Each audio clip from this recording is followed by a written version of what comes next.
Good morning, everyone. This is Mike Renick. I'm a real estate broker with Team Renick Real Estate Services. We're part of that great Keller Williams in the Water Sarasota family, and we're proud to be associated and aligned with those folks. What I'd like to do this morning is talk about, originally I was going to talk about how to pick a real estate listing agent and some things just to consider, but it really comes down whether you're a seller or a buyer. It's about the kind of service you're looking for, and I think this can apply to both aspects. So what I'm hoping to do is just share some ideas. They're meant to be thought starters. That way you can ask questions. Feel free to reach out. If you call with questions, I can guarantee you're not going to get the sales approach. You're not going to get the high pressure. Our business model is to help clients and prospective clients alike. So whether you're a buyer or a seller or just someone with questions, we'd love to be your go-to team to get the answers or get deals done for you. So when we think about it, what I'd like to do is pick two of my favorite let's look at it from a different perspective. So instead of looking at it from a real estate perspective, let's look at it from a retail perspective.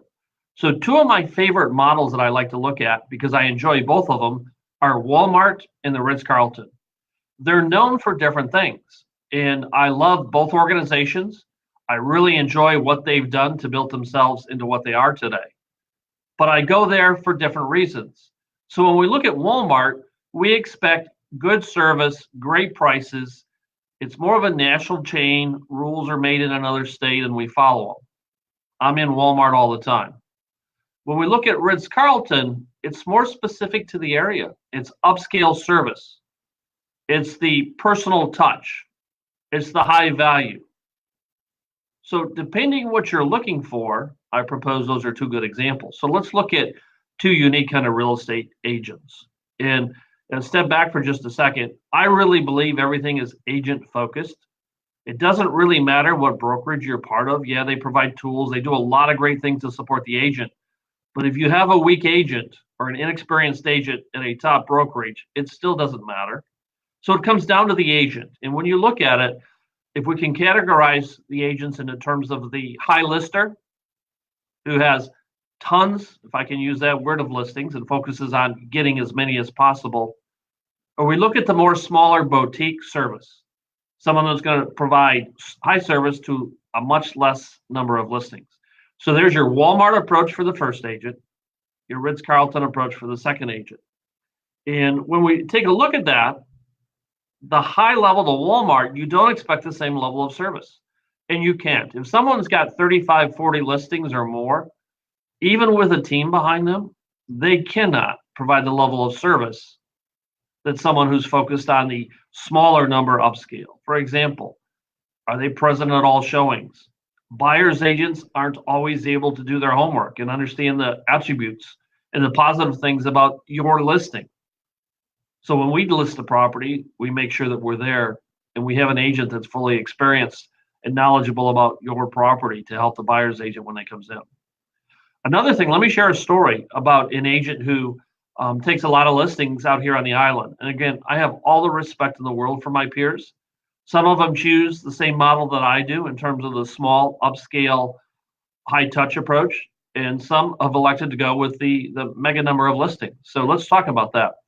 I received a call a few months ago from someone that wanted to list a piece of land here on Longboat Key. So we did our due diligence, and I estimated, after looking at the market, the value of that land was about $600,000.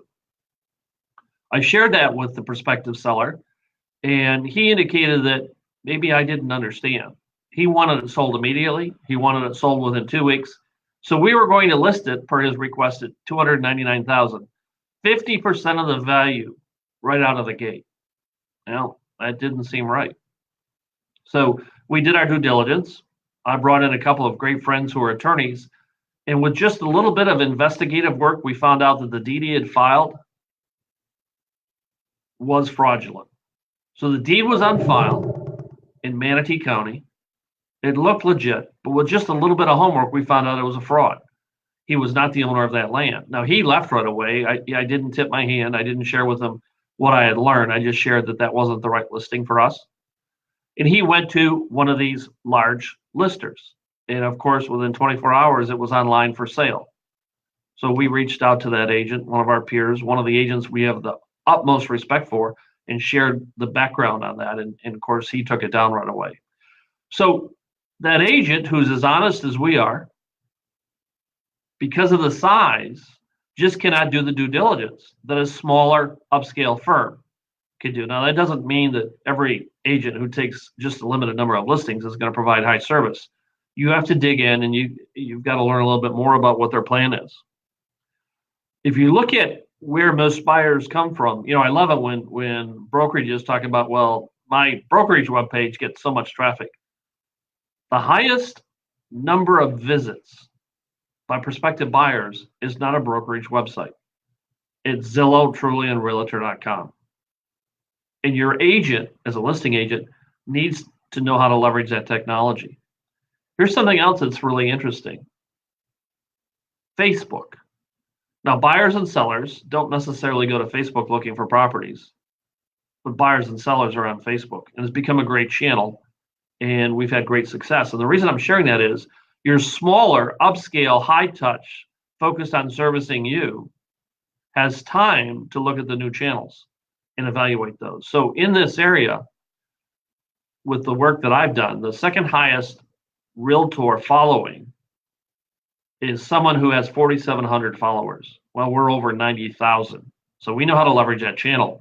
Again, it doesn't mean we're smarter than other agents, not at all. But because we focus on a smaller number in providing higher touch service, we're able to evaluate the channels for what works. It doesn't matter what channels your real estate agent uses. Here's what does matter. It matters which ones they're using correctly. And that's one of the differences also. So when you take a look at that and you make decisions on where you're headed, here's another thing. We did a study. In our top listing agents, in terms of the number of listings they take in a year, also have the highest number of listings that fall off that don't get sold. So again, it's all about numbers. And really, if you look at it, that's what Walmart is. Walmart's all about numbers, the highest sales. They're going to give you good service, and you're going to get it at a great price. And it's about numbers. When you look at the Ritz Carlton, it's about the personal touch. It's about your personal experience. So when you look at that, do you want to be a numbers or a statistic where your property may or may not get sold? It maybe falls off as a not sold, an expired, we call it. Or do you want to get it sold for the highest possible price? See, your agent that focuses on a smaller number of clients can do a better job, in my opinion, can do a much better job in terms of analyzing the market, staying up to date, and getting you the highest possible price. So when you look at this thing, and you're a buyer or a seller, a real estate purchase is a high dollar purchase. What kind of service are you looking for? The smaller agent with a higher level of success, the one that understands the channels, the one that has a demonstrated track record of leveraging those channels to the fullest, someone who's going to be there to answer your questions 7 days a week, somebody is going to understand and care for what your objectives are, or are you looking for someone that's just looking at the high numbers?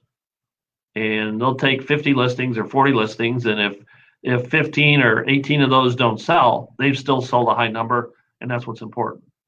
So those are my thoughts. I just wanted to share that. Whether you're a buyer, it's the same kind of thing. It's a level of service, due diligence in the market, taking your phone calls when you need something, and understanding and delivering in the end.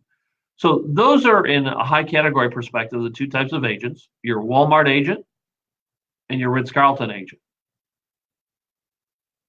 It depends on what you're looking for, which one might be right for you. If you'd like to learn more, feel free to give me a call or reach out to us. We'd be happy to help with no sales pressure. You can find us at teamrenick.com. My email is mike@teamrenick.com, or my personal cell. See, we don't give out, I have a corporate number, and I don't share that publicly. It's on my website, at least I think it is. But I want you to have direct contact with the agents that you're working for. So we give out our personal cell. It's 941-400-8735. If you call me on a Sunday evening, I will take your call. If I'm tied up, just as soon as I break free, I will call you back.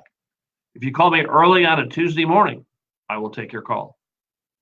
Again, the difference between the Ritz Carlton experience and the Walmart. And again, I think the best of both models.